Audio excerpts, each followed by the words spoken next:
Thursday, March 17th.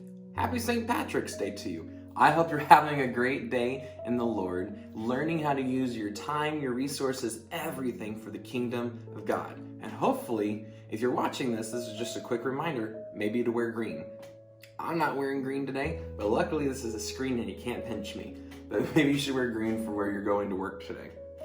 March 17th, though, you should be reading Deuteronomy chapter 1, 2, and 3, as well as Psalm 36 and Luke chapter 5. We'll be diving into a brand new book today. And maybe when you started reading it today, you noticed the word Deuteronomy. And you maybe thought first, how do I pronounce that?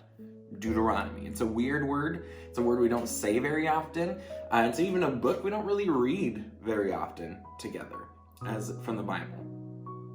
The word Deuteronomy, though, is also a weird word when you look at it, right? Maybe you stumbled upon it and you're like, okay, Genesis, it means beginning. Exodus means the leaving of, the fleeing of a place, which makes sense, right? We're going with titles. They titled their books to tell you what's in the book.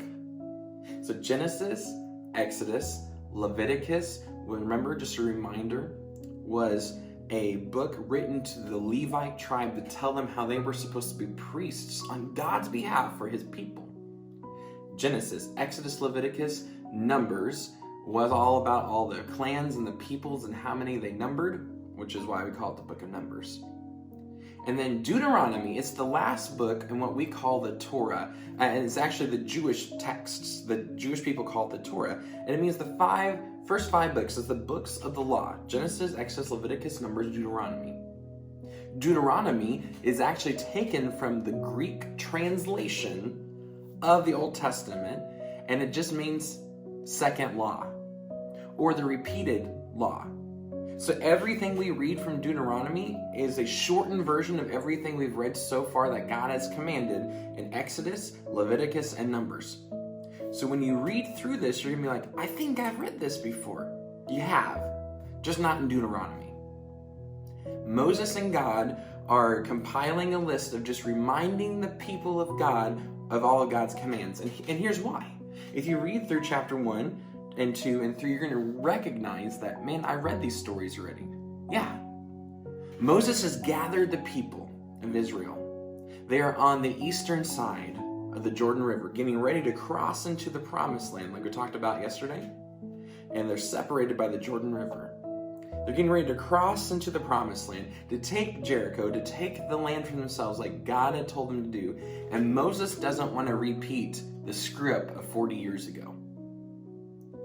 Moses wants them to enter into God's land and to keep on mission with what God had redeemed them out of Egypt for. So he gathers all the people and he spends the book of Deuteronomy literally just reminding them what happened 40 years ago and why they're in the situation they're in today. So the first few chapters is just reminding them, we did this and then this. And this, like God commanded. I appointed leaders from your people like God commanded. We got to the promised land like God had commanded. I sent spies in like God had commanded. And you all came back and said, we can't do it.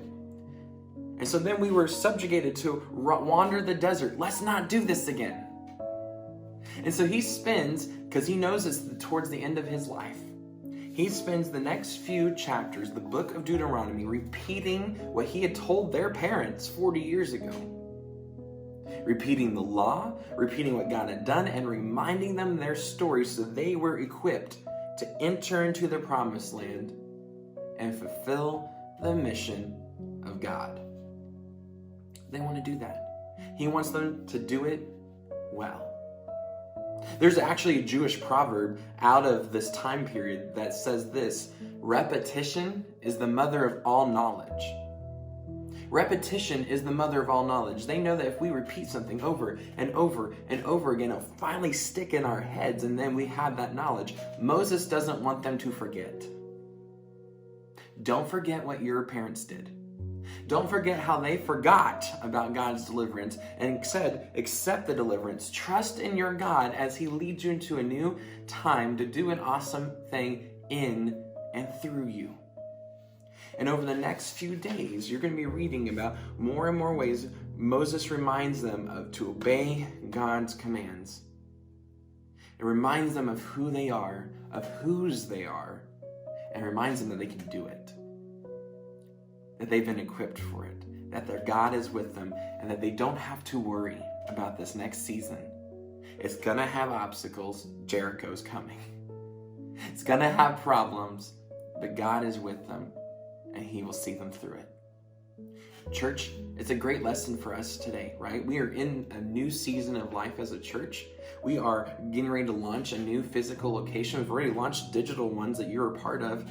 And God's going to call us into more and more things. We don't want to forget our mission to glorify God by being disciples who make more disciples. And we want to trust God in the next seasons that He's leading us into, that if He's delivered us before, He's brought us through before, and He's given us this mission, He'll take us through it to the other side. There's going to be obstacles. There's going to be things that get in our way because that's the world we live in. But if God has called us to it, He will lead us through it. And we can trust Him to take us through to His victory. I can't wait to dive into more of the book of Deuteronomy with you tomorrow. But until I see you, you are sent.